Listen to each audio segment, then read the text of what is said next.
Malam di Ambon memang selalu punya cara sendiri buat bercerita. Langitnya nggak cuma gelap, tapi tenang. Seolah sedang menutup mata dan mendengarkan detak kehidupan di bawahnya. Angin dari Teluk Ambon berembus lembut, membawa suara ombak yang menyentuh bibir pantai. Menenangkan siapapun yang sempat berhenti sejenak. Di kejauhan, lampu-lampu kota berkelip seperti bintang yang turun ke bumi. Dan malam itu, ada sesuatu yang berbeda. Di sebuah bukit yang menghadap laut, berdiri sekolah berasrama yang dikenal karena kedisiplinan dan semangat anak-anaknya, SMA Negeri Siwa 5. Biasanya, jam segini, mereka sudah di ruang belajar malam, menatap buku sambil menahan kantuk. Beberapa menulis cepat, sebagian lain melirik jam, berharap waktu cepat berjalan. Tapi entah kenapa, malam itu udara terasa lain. Ada bisikan kecil di antara angin, ada semacam getar yang halus tapi nyata, seolah malam tahu bahwa sebentar lagi sesuatu akan datang. Dari kejauhan, suara mesin mobil terdengar lembut mendekat. Bukan suara yang mengagetkan, tapi cukup bikin beberapa penjaga sekolah saling menatap heran. Lampu depan mobil itu menyapu halaman sekolah, lalu berhenti perlahan di depan gerbang. Tak ada sirine, tak ada konvoi panjang seperti biasanya kalau pejabat datang. Hanya satu mobil hitam, sederhana, dengan aura tenang yang justru bikin semua orang penasaran. Beberapa guru yang sedang berjaga malam itu saling berbisik, mencoba menebak. Dan ketika pintu mobil terbuka, semua pandangan terarah pada sosok yang keluar dengan langkah santai. Tangan di saku, senyum tipis yang khas. Yah, itu dia, Wakil Presiden Gibran Rakabuming Raka. Tak ada seremoni, tak ada wartawan yang berdesakan, hanya keheningan yang tiba-tiba berubah jadi kehangatan. Anak-anak di ruang belajar belum tahu. Mereka masih sibuk dengan catatan rumus fisika dan kertas ujian yang menunggu esok pagi. Tapi beberapa menit kemudian, kabar itu mulai beredar cepat. Pak Gibran datang, bisik satu anak yang lain. Dan seperti percikan kecil di api unggun, suasana langsung hidup. Bukan gaduh, tapi antusias. Mereka ingin lihat langsung pemimpin muda yang selama ini cuma mereka dengar dari berita dan media sosial.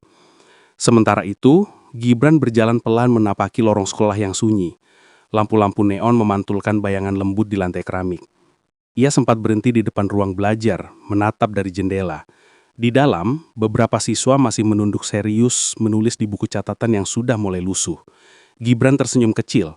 Mungkin ia teringat masa sekolahnya sendiri, saat jam malam terasa panjang dan kantuk jadi musuh utama. Malam itu ia tak datang sebagai pejabat yang ingin disorot. Ia datang sebagai seorang ayah, seorang pendengar, seseorang yang penasaran bagaimana rasanya belajar jauh dari rumah di usia muda. Pandangannya hangat, bukan menilai, tapi menghargai. Ada kebanggaan yang tak diucapkan melihat anak-anak itu berjuang di usia yang bahkan belum sempat mengenal dunia sepenuhnya. Guru yang menemani sempat berbisik pelan, "Pak, mereka sedang jam belajar malam." Gibran hanya tersenyum dan menjawab lirih, "Bagus, jangan ganggu dulu, biar mereka fokus. Saya cuma mau lihat sebentar." Kalimat sederhana itu entah kenapa terasa dalam. Ada rasa hormat terhadap perjuangan kecil yang sering tak dilihat banyak orang. Perjuangan anak-anak yang memilih belajar saat dunia lain sudah tidur. Langkahnya kemudian berlanjut menuju asrama. Di situ ia melihat beberapa sepatu berderet rapi di depan pintu. Ada sandal-sandal kecil dan tulisan motivasi di dinding. "Jangan berhenti sebelum bangga." Ia membacanya pelan, lalu mengangguk. Kalimat yang sederhana tapi kuat, gumamnya. Malam makin larut, tapi entah kenapa, suasana di sekolah itu terasa semakin hidup. Dan di detik itu juga, Ambon seolah berhenti sejenak untuk menyaksikan satu momen yang tak biasa. Bukan tentang pejabat tinggi yang datang, tapi tentang manusia yang datang dengan hati. Di tengah hening malam, antara suara jangkrik dan desiran angin laut, tersimpan kisah hangat tentang kehadiran yang tulus tanpa naskah, tanpa kamera, tanpa rencana besar, hanya niat kecil untuk menyapa generasi yang sedang tumbuh dalam sunyi.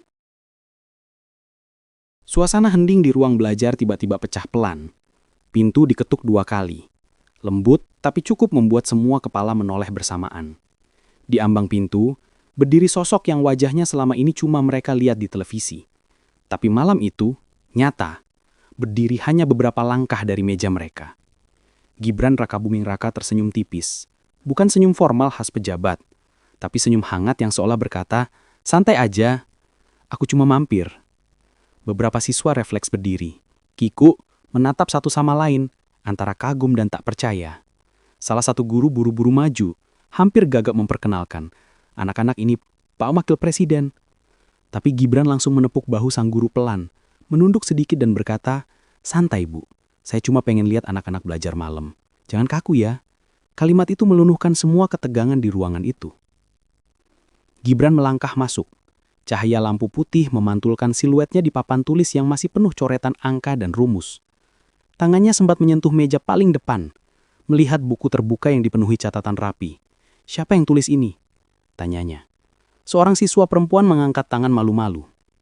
Gibran tersenyum. "Bagus banget, rapih tekun banget ya kamu." Wajah gadis itu memerah. Teman-temannya menahan tawa kecil. Bukan suasana formal yang muncul malam itu, tapi suasana keluarga. Gibran berjalan pelan ke setiap baris meja, memperhatikan satu persatu wajah anak-anak yang menatapnya dengan mata berbinar. Ia menanyakan hal-hal sederhana, tapi dengan rasa ingin tahu yang tulus. "Belajar apa malam ini? Capek enggak kalau setiap malam begini? Kangen rumah enggak?" Pertanyaan yang seharusnya klise, tapi keluar dengan nada empati yang nyata. Salah satu siswa menjawab polos, "Capek sih, Pak, tapi kalau ingat orang tua di kampung jadi semangat lagi." Gibran terdiam sesaat, menatap anak itu dengan tatapan dalam. Lalu berkata pelan, "Kamu tahu nggak, kalimat kayak gitu yang bikin negara ini punya harapan." Semua yang mendengar ikut terdiam. Kata-kata itu tidak menggema keras, tapi mengendap. Menyentuh sesuatu yang lebih dalam dari sekedar semangat belajar. Setelah beberapa menit berkeliling, Gibran meminta izin duduk di kursi paling belakang. "Saya pengen dengar suasana belajar kalian. Anggap aja saya murid baru malam ini," katanya sambil tersenyum. Anak-anak spontan tertawa kecil, tapi tetap melanjutkan belajar. Suasana yang tadinya tegang, kini berubah jadi hangat, ringan, tapi tetap fokus. Dari kursi belakang itu, Gibran memperhatikan dengan mata yang penuh makna. Mungkin di pikirannya malam itu, ia sedang membayangkan wajah anak-anaknya sendiri. Atau mungkin masa mudanya ketika idealisme masih segar dan dunia terasa luas. Tapi di ruang sederhana itu, di tengah aroma spidol dan kertas, ia melihat sesuatu yang lebih besar dari sekedar sistem pendidikan. Ia melihat harapan yang tumbuh pelan tapi pasti, tanpa banyak bicara. Guru yang mendampingi sempat berkata lirih, "Pak, ini anak-anak pilihan dari seluruh Maluku. Ada yang dari pulau-pulau kecil, ada yang baru pertama kali ke kota." Gibran menatap para siswa itu lagi, kali ini dengan mata yang berbeda. "Kalian jauh dari rumah, tapi percayalah, semua perjuangan ini nggak akan sia-sia. Kalian sedang menulis cerita besar, dan suatu hari Indonesia akan baca kisah kalian." Malam itu semua terasa lambat tapi berharga. Jam dinding menunjuk pukul 9:10, tapi tak ada yang ingin cepat pulang. Di antara barisan meja kayu dan cahaya lampu yang sedikit redup, tercipta satu momen yang gak direncanakan tapi akan diingat selamanya. Seorang pemimpin yang datang bukan untuk mengajar, tapi untuk mendengar. Dan ketika akhirnya ia berdiri lagi, bersiap melangkah keluar, Gibran menoleh sejenak ke arah papan tulis yang penuh rumus dan catatan. Ia tersenyum kecil, lalu berucap pelan, "Teruskan belajar ya. Negara ini butuh orang-orang yang tulus kayak kalian." Suara itu pelan, tapi cukup untuk membuat satu ruangan penuh anak muda merasa malam ini perjuangan mereka tidak sia-sia. Begitu keluar dari ruang belajar, udara malam terasa makin lembut.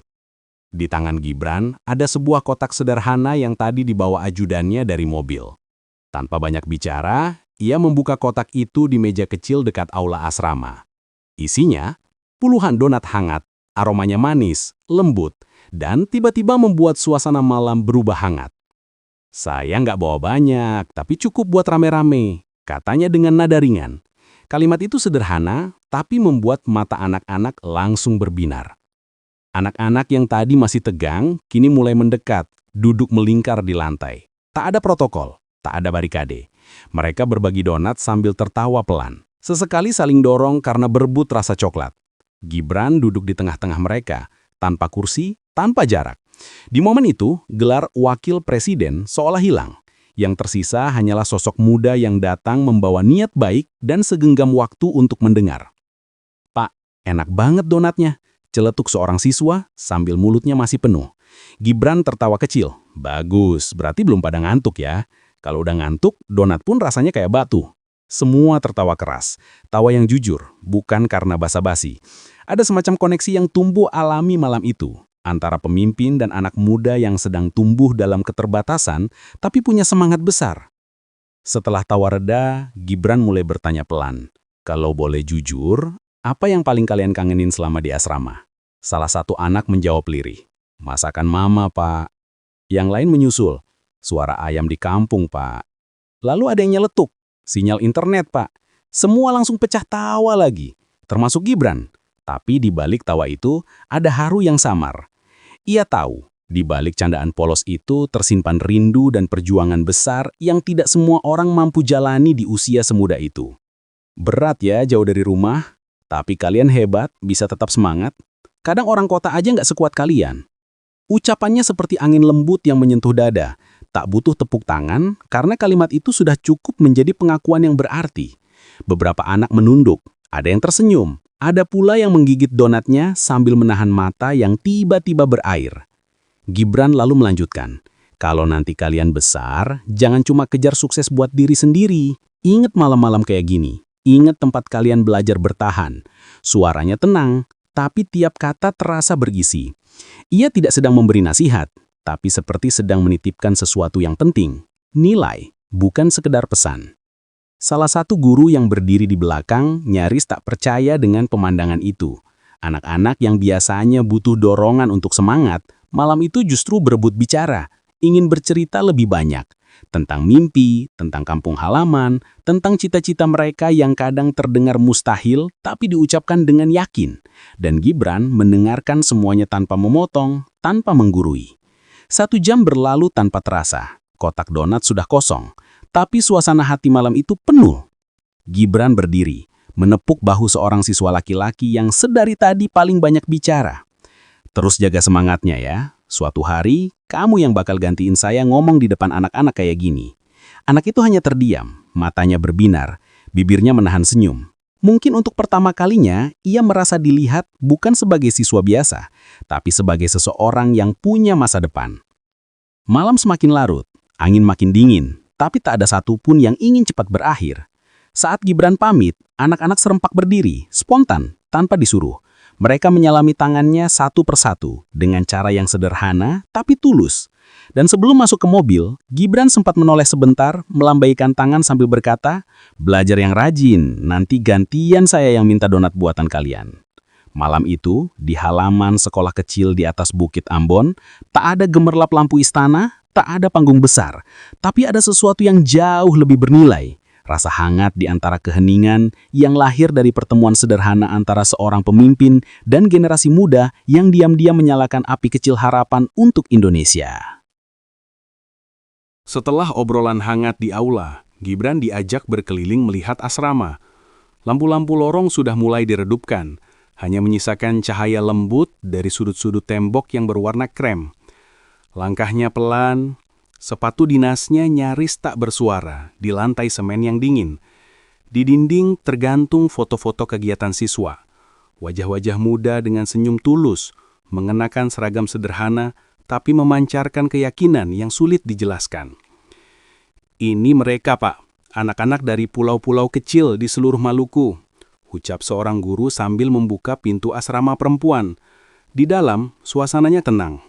Beberapa siswa sudah berbaring, beberapa lainnya masih menulis di buku catatan kecil dengan lampu belajar seadanya.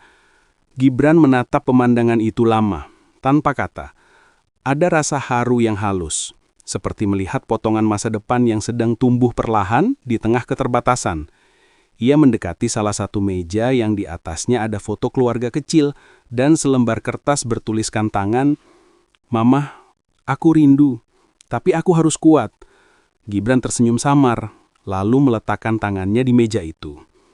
"Mereka belajar bukan cuma dari buku," katanya lirih. "Mereka belajar dari kerinduan." Guru di sampingnya ikut terdiam, karena memang benar, di sekolah ini, rindu sudah jadi bagian dari kurikulum kehidupan. Kemudian langkahnya beralih ke asrama laki-laki. Di sana terdengar beberapa anak masih tertawa pelan, saling goda sebelum tidur. Begitu melihat Gibran masuk, mereka spontan berdiri tegak. "Santai aja, gak usah kaku," ujarnya membuat mereka tersipu malu. Satu anak berani bertanya, "Pak, Apa Bapak juga dulu pernah tinggal di asrama kayak kami? Gibran tertawa kecil. Enggak, tapi saya juga pernah jauh dari rumah. Dan rasanya mirip, sepi tapi bikin kuat. Percakapan itu membuat suasana jadi cair lagi. Anak-anak mulai cerita tentang bagaimana mereka harus naik perahu 2 jam tiap kali pulang kampung, tentang sinyal internet yang sering hilang, dan tentang malam-malam sepi saat kangen rumah datang tiba-tiba. Gibran mendengarkan semuanya dengan sungguh-sungguh, sesekali mengangguk, matanya tak lepas dari mereka. Tak ada politisi di sana malam itu. Yang ada hanya seorang manusia yang belajar dari ketulusan anak-anak pulau. "Pak," kata seorang siswa pelan, "kalau nanti saya sukses, saya pengen bangun sekolah kayak gini di kampung saya." Gibran menatapnya, menepuk bahunya pelan. "Itu baru pemimpin sejati," ujarnya dengan nada rendah tapi penuh makna. Ucapan itu membuat ruangan kecil itu terasa hangat, seolah tiap anak yang mendengarnya mendapat suntikan keyakinan baru. Mereka lalu menunjukkan kamar tidur sederhana mereka. Tempat tidur bertingkat, sprei bermotif polos, dan rak buku yang diisi bukan hanya pelajaran, tapi juga surat-surat dari rumah. Gibran mengambil salah satu buku di rak, membaca sekilas tulisan tangan seorang siswa di halaman belakang. "Jangan lupa berdoa sebelum tidur, besok pasti bisa lebih baik." Ia mengembalikannya perlahan, tersenyum tanpa banyak bicara. Langit di luar jendela sudah semakin gelap, tapi hati orang-orang di dalam ruangan itu justru terasa lebih terang. Dalam kesunyian malam Ambon, Gibran menemukan sesuatu yang jarang ia temukan di ruang-ruang rapat Jakarta. Keikhlasan yang lahir dari perjuangan, bukan dari ambisi. Anak-anak itu tak sedang mengejar gelar, mereka sedang menyalakan harapan. Dan disitulah Gibran merasa bangsa ini masih punya masa depan yang bisa dipercaya. Ketika ia keluar dari asrama, langkahnya terhenti di halaman yang menghadap ke laut. Angin berhembus membawa aroma garam, lembut dan dingin.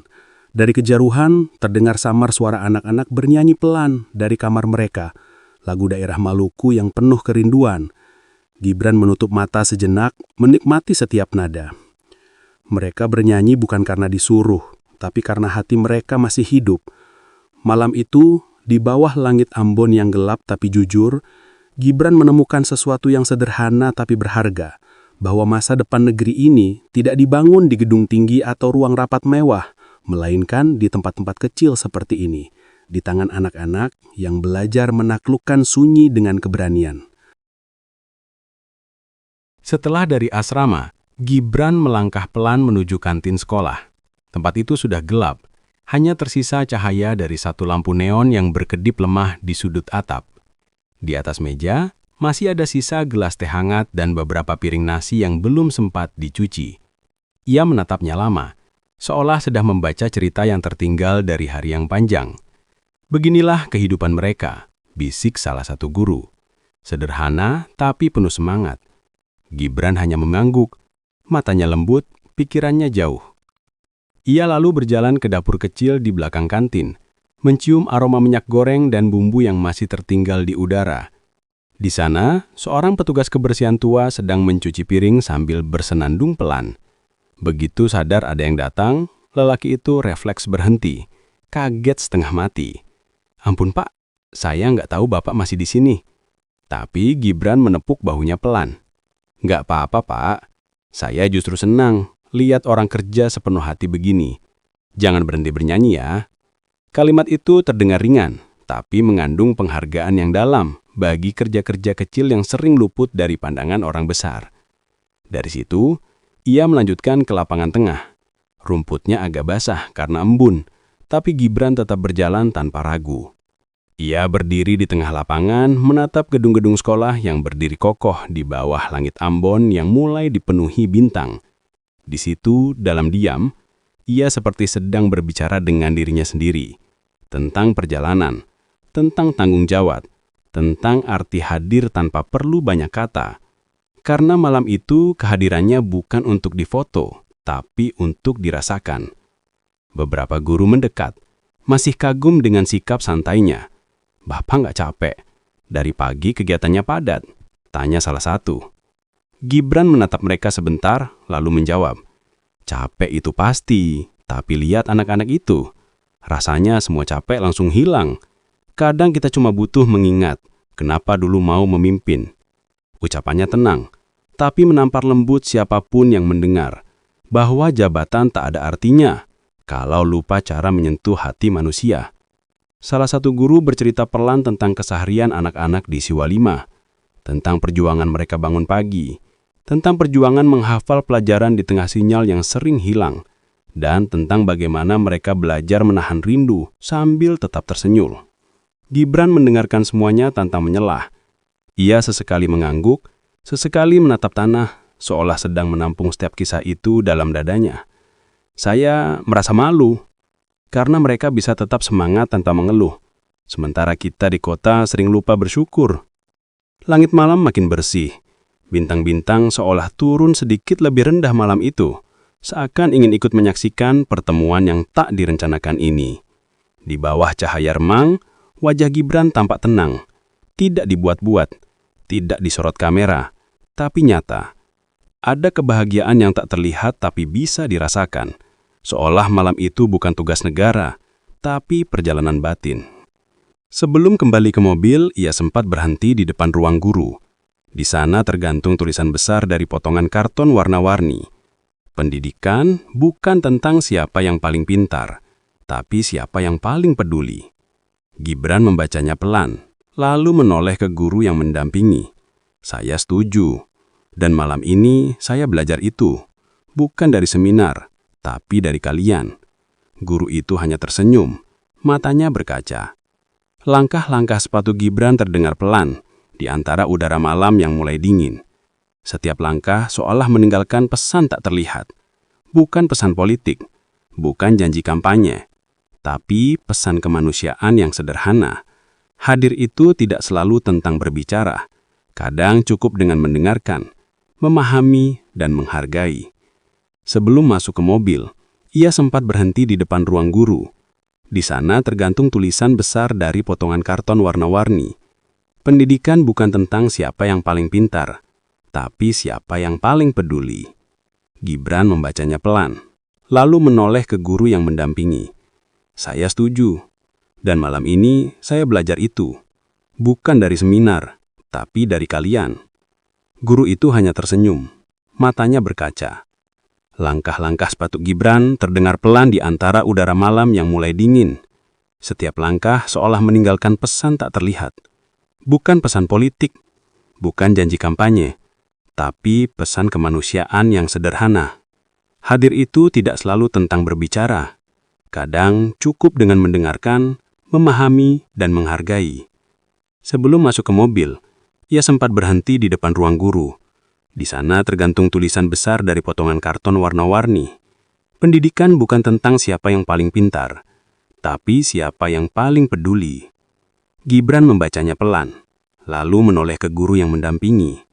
Saya setuju, dan malam ini saya belajar itu, bukan dari seminar, tapi dari kalian.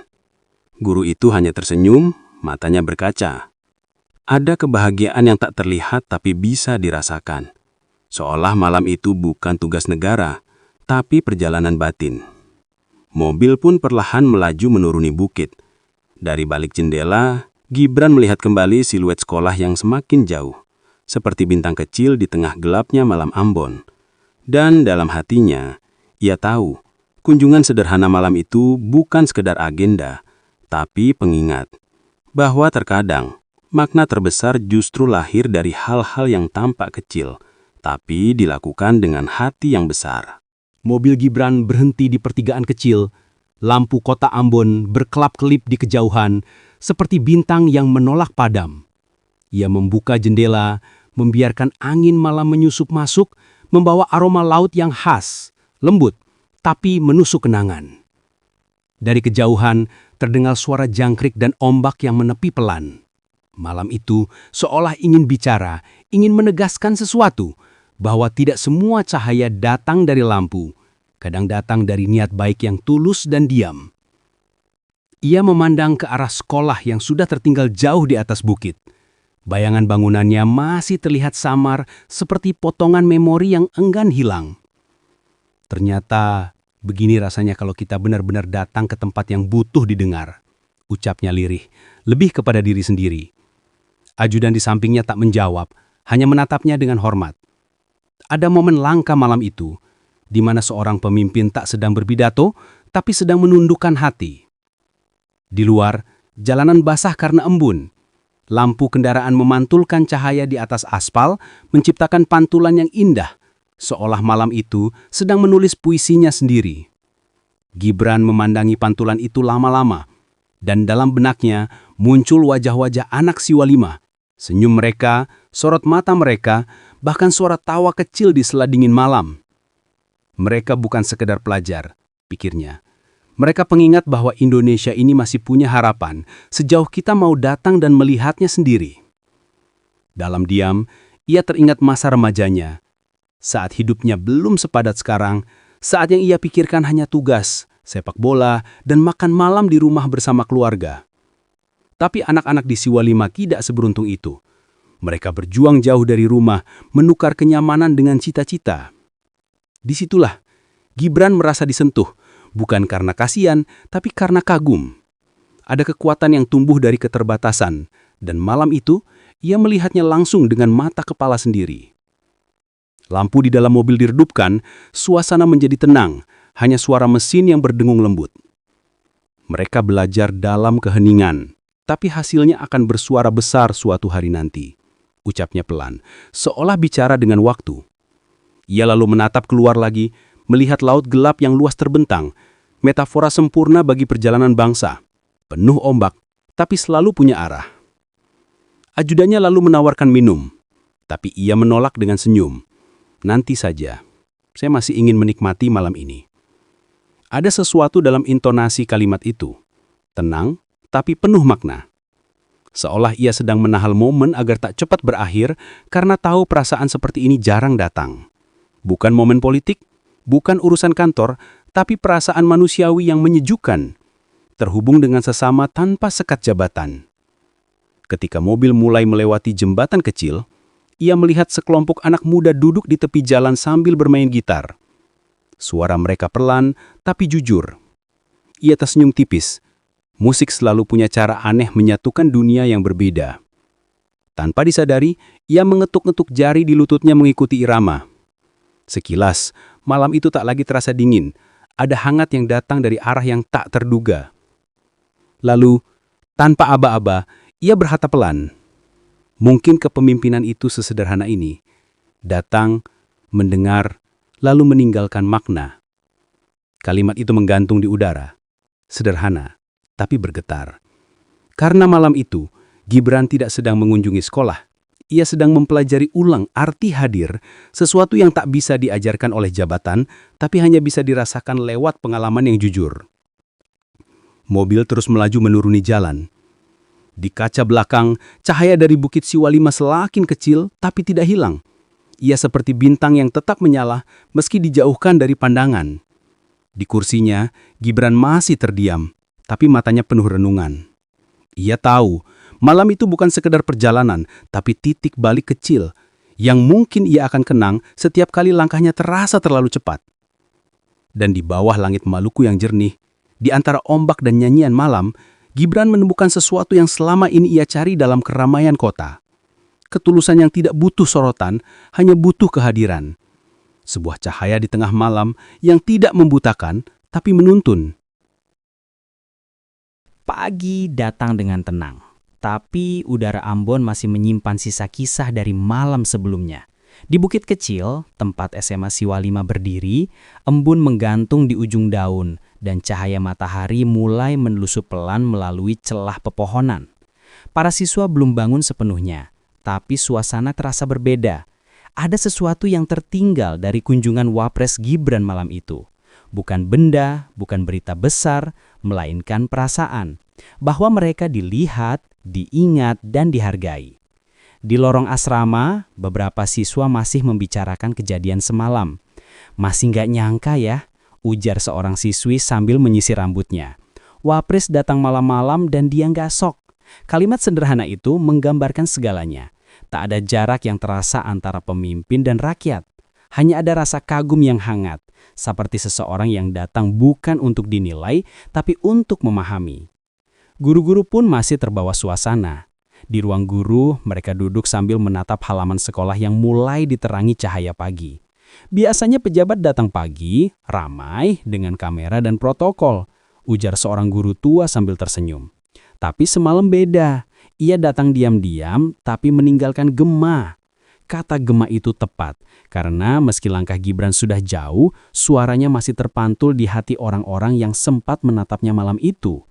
Di kantin, seorang petugas kebersihan tua yang semalam sempat berbicara dengannya, kini mencuci piring sambil tersenyum sendiri. Ia masih ingat tepukan di bahu itu, kecil tapi bermakna. Jarang-jarang orang besar memperhatikan orang kecil, gumamnya lirih. Ia menatap keluar jendela, melihat matahari mulai naik, dan entah kenapa hari itu ia bekerja dengan semangat baru. Ada sesuatu yang berubah di dalam dirinya. Rasa percaya bahwa kebaikan masih punya tempat di dunia ini. Sementara di pusat kota Ambon, kabar tentang kunjungan mendadak itu mulai menyebar. Tapi yang menarik bukan headline tentang protokol atau agenda formal yang viral, melainkan cerita kecil. Wapres datang malam-malam, berbicara dengan siswa, menatap ruang asrama sederhana, dan mengucapkan terima kasih kepada petugas sekolah. Cerita itu beredar bukan karena tim media, melainkan karena orang-orang yang menyaksikannya sendiri, dan itulah yang membuatnya tulus. Gibran sendiri pagi itu sudah terbang kembali ke Jakarta, namun pikirannya masih tertinggal di Ambon.